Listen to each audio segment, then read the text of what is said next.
আমাদের জীবনে কিছু কিছু সময় আসে যেগুলো আমাদেরকে অনেকটা বিশ্বাস এবং আরো আমাদেরকে মজবুত করার জন্য কিছু কিছু পরিস্থিতি আছে। দেখো, এমন কিছু জনকে আমরা আমাদের মধ্যে বা আমাদের বাইরে আমরা দেখতে পাই, জানতে পারি,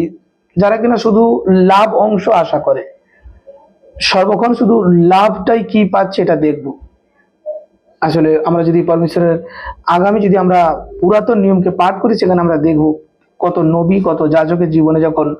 সমস্যা চলছে তখন তারা পরমেশ্বরের উপরে আস্থাকে রাখছে, পরমেশ্বরের উপরে ভরসাকে রাখছে, প্রভুর প্রেজেন্সকে তারা অস্বীকার করেনি, পরমেশ্বরের দয়াকে তারা অস্বীকার করেনি, এবং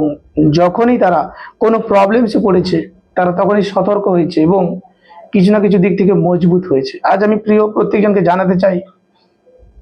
আজ আমাদের জীবনে কিছু সময় কিছু প্রবলেমস আছে, কিছু ঘটনা ঘটে যা আমাদেরকে অনেক সতর্ক করার জন্য, যা আমাদেরকে অনেক মজবুতি করার জন্য, যা আমাদেরকে অনেক দিক থেকে আগে নিয়ে যাওয়ার জন্য